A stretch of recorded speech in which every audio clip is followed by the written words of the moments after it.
और आज हम लोग स्टार्ट करने वाले हैं आप लोग का लेक्चर लाइफ प्रोसेस, जो कि बायोलॉजी क्लास 10th का आपका चैप्टर नंबर 1 है। तो इसमें हम लोग आज एनर्जी के बारे में और न्यूट्रिशन के बारे में देखते हैं। और लेक्चर नंबर 1 है। सब्सक्राइब कर लीजिएगा आप लोग, जो बच्चे नए जुड़ रहे हैं उनसे उम्मीद करते हैं आप लोग सब्सक्राइब कर लीजिएगा और बेल आइकन पे क्लिक कर लीजिए, ताकि आप इजीली नोटिफाइड आगे वाली वीडियो के लिए हो जाओगे। तो चलिए इस वीडियो में हम लोग देखेंगे बेसिकली लाइफ प्रोसेस के बारे में। लाइफ प्रोसेस में होता है क्या कि पूरा चैप्टर हम इसको कंप्लीट करेंगे डिटेल वाइज, और इसको में हम लोग आज एनर्जी के बारे में डिस्कस करेंगे। तो चलिए वीडियो में बढ़ते हैं आगे। हेलो, तो चलिए बच्चों देख लेते हैं, हम लोग टॉपिक में आ गए हैं। देखिएगा लाइफ प्रोसेस होता है क्या। लाइफ प्रोसेस मतलब होता है कि आप किस तरह से एक जीना जो होता है, किस तरह से आप जी रहे हैं, किस तरह से आप एक इन्वायरमेंट में, तो किस तरह से आप प्रोसेस कर रहे हैं जिससे आप सरवाइव कर रहे हैं। तो आपका अगर आप किस तरह से आप अपने आप को मेंटेनेंस कर रहे हैं, कितने आप कम ये में आप मेंटेनेंस कर रहे हैं। तो देखिएगा डेफिनेशन वही है, minimum set of function which maintain our wellbeing. Minimum आपको जो ये मिले, जो रिक्वायरमेंट पे आप खुद को वेलबींग अगर रख रहे हैं, तो उसी को बोलते हैं life process. Life process basically होता है क्या कि आपका जीने का ढंग बताता है कि जीने का आपका जो सुबह से अगर आप रात तक सोने तक आप क्या क्या कर रहे हैं एक्टिविटीज़, सोने के बाद भी अगर आप सुबह तक क्या क्या आपका एक्टिविटीज़ हो रहा है, उसी के बारे में लाइफ प्रोसेस में डिस्कस करते हैं। तो लाइफ प्रोसेस में चलिए बच्चों देखते हैं। तो लाइफ प्रोसेस जो होता है 8 लाइफ प्रोसेस हम लोग को पढ़ना है। तो उसको हम लोग ट्रिक के तरह याद किए हैं, NCERT जेम इज जेम। तो देखिएगा NCERT जेम का इसको हम ट्रिक को हम एलोबरेट करते हैं। N जो होता है डिनोट करता है न्यूट्रिशन, C मतलब कंट्रोल एंड कोऑर्डिनेशन, आपका जो कंट्रोल है और कोऑर्डिनेशन है, आप किस तरह से किसी से बिहेव करने, जिससे कॉन्शियसनेस है। अगर आपको मान के चलिए कि कोई अगर आपको हीट का शॉक लग रहा है, तो आपको तो तुरंत पता चलेगा कि यहाँ पे हीट का शॉक लग रहा है, कोई एक स्टिमुलाई मिलेगा, उससे आप क्या रहेंगे कि हाथ वहाँ से हटा लेंगे। तो यही होता है कंट्रोल एंड कोऑर्डिनेशन। एक्सक्रीशन मतलब होता है आप जितने भी खाना खाते हैं, अनडाइजेस्टेड जो फूड होते हैं, जो आपको फीकल मैटर के थ्रू एक्सक्रीट आउट होते हैं, उसको बोलते हैं एक्सक्रीशन। रिस्पायरेशन से जो आपको एनर्जी मिलता है, वो रिस्पायरेशन से ही मिलता है। जो ऑल लिविंग ऑर्गेनिज्म जो होते हैं, respiration must be required for energy requirement, क्योंकि रिस्पायरेशन से ही हम लोग ATP गेन करते हैं। अब देखिएगा R से 2 हो जाते हैं, R से रिस्पायरेशन भी हो जाते हैं, रिप्रोडक्शन भी हो जाते हैं। रिप्रोडक्शन मतलब होता है वो अपने स्पेसिस को कंटिन्यू करें। मान के चलिए कि आप हैं, अगर आपका ये होता है, शादी होता है, तो उसके बाद आपके बच्चे होंगे, तो ये आपका तो स्पेसिस कंटिन्यूएशन हुआ, और आपके बच्चे होते हैं फिर नेक्स्ट जनरेशन को लीड करेंगे, तो ये आपका स्पेसिस बढ़ते जा रहा है।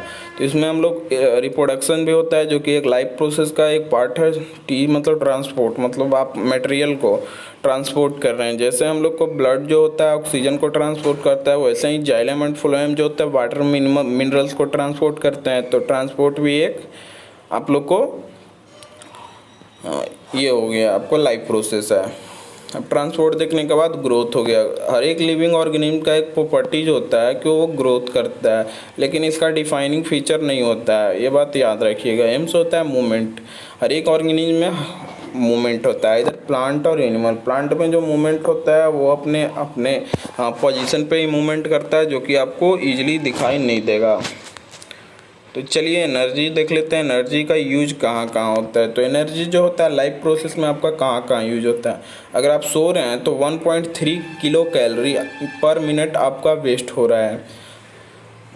अगर आप टीवी देख रहे हैं तो 1.5 किलो कैलोरी पर मिनट आपका एनर्जी वेस्ट हो रहा है। राइटिंग अगर आप लिख रहे हैं तो 2.5 कैलोरी पर मिनट आपका एनर्जी वेस्ट हो रहा है। और एनर्जी जो आप ऑब्टेन करते हैं वो डिफरेंट फूड जो आप खाना खाते हैं, उससे आप एनर्जी गेन करते हैं।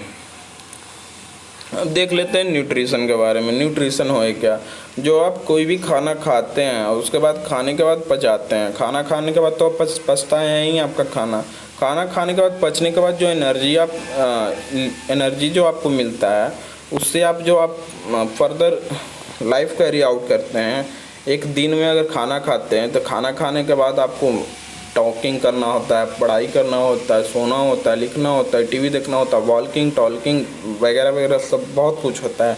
तो इस कारण से आपको जो खाना खाया उसके बाद उसको खाने को यूटिलाइज किए, उसी को बोलते हैं हम लोग न्यूट्रिशन। देख लीजिएगा, फूड भी it's contain large amount of nutrient. जो आप खाना खाते हैं डेली उसमें लार्ज अमाउंट ऑफ न्यूट्रिएंट्स होते हैं, कि जैसे कार्बोहाइड्रेट हो गया, फैट्स हो गया, प्रोटीन्स हो गए, डिफरेंट मिनरल्स हो गए, आपको विटामिन हो गए। तो उसका डिफिनीसन देख लीजिएगा, ऑर्गेनिक और inorganic substance which are used as energy. आप कोई भी ऑर्गेनिक और इनऑर्गेनिक सब्सटेंस अगर खा रहे हैं और उसके बाद अगर आपको वो एनर्जी की तरह आपको यूज हो रहा है और आपको बॉडी बनाने के लिए यूज हो रहा है, तो उसको हम बोलते हैं, उसको भी बोलते हैं न्यूट्रिशन। तो हमेशा याद रखिएगा ऑर्गेनिक मतलब क्या हुआ। ऑर्गेनिक में मतलब जैसे देख लीजिएगा C6 हो गया, H12O6 हो गया, मतलब जो ग्लूकोज खा रहे हैं वो ऑर्गेनिक कंपाउंड हो गया। जैसे आप लोग रोटी खा रहे हैं तो वो ऑर्गेनिक हो गया। और जो इनऑर्गेनिक हो गया, डिफरेंट मिनरल सॉल्ट्स अगर आप ले रहे हैं वो इनऑर्गेनिक हो जाता है। तो देख लीजिएगा, यही सब आपको पढ़ना है। सॉल्ट्स भी लेते हैं खाना में ना, तो देखिए न्यूट्रिएंट्स दो तरह के होते हैं। एक एनर्जी प्रोवाइड करते हैं जिससे आप चल सकते हैं, अपना लाइफ कैरी आउट कर सकते हैं, लिख सकते हैं, पढ़ सकते हैं, जिससे एनर्जी आपको ताकत मिलता है। अगर आप कमजोरी महसूस करते हैं तो एनर्जी ही जो होता है आपको सोर्स देता है। और एक होता है बायोसिंथेसिस, मतलब आपका बॉडी का जो स्ट्रक्चर होता है, बॉडी का जो आपका कहीं कट गया, फट गया, छट गया, आपको कहीं भी कुछ होता है इंजरी, उससे आपको ये बनाने का काम करता है। एक एनर्जी देता है और एक आपका बॉडी बनाने का काम करता है। जो एनर्जी देता है उसमें कार्बोहाइड्रेट हो गए। कार्बोहाइड्रेट का मेन सोर्स हो गया राइस हो गया, पोटैटो हो गया, जितने भी आप लोग शुगर्स हो गए हैं, जितने भी आप लोग देख रहे हैं, ये सब हो गया आप लोग को कार्बोहाइड्रेट, जो कि आपको इंस्टेंट एनर्जी प्रोवाइड करता है। फैट्स हो गया, फैट्स मतलब जो घी हो गए, आपको डिफरेंट चीज़ हो गए, पनीर हो गए, मिल्क हो गए, इसमें high amount of fats present होते हैं। अब देखिएगा बायोसिंथेसिस, जो आपको बॉडी बनाने में यूज़ होता है। प्रोटीन्स, जितने भी पल्सेस जो होते हैं, दाल जो आप खाते हैं उसमें प्रोटीन्स होते हैं, और उसका काम जो होता है, दाल खाने का फ़ायदा क्या होता है कि आपके शरीर का बॉडी बिल्डिंग होगा, और साथ साथ आपके कहीं कट फट छट गए तो वो उसको बनाने में काम देता है। दूसरे होते हैं विटामिन, तीसरे होते हैं मिनरल्स एंड सॉल्ट। मिनरल्स भी बॉडीज़ के लिए बहुत ही इसेंशियल होते हैं, जैसे कि सोडियम, पोटेशियम, मैग्नीशियम, कैल्शियम, ये सब मिनरल्स जो होते हैं हम लोग ऑब्टेन करते हैं। देखिएगा process of uptake and utilisation of nutrients by organism. ये सब जो होते हैं ऑर्गेनिज्म जो होते हैं प्रोसेस के थ्रू अपटेक करते हैं और यूटिलाइज करते हैं न्यूट्रिएंट को, जिससे उसको ज़रूरी हो। तो चलिए इस वीडियो को यहीं पे एंड करते हैं दोस्तों। नेक्स्ट वीडियो में मिलते हैं, उस वीडियो में हम आपको डिस्कस करेंगे मोड्स ऑफ न्यूट्रिशन। तो चलिए नेक्स्ट वीडियो में मिलते हैं, धन्यवाद।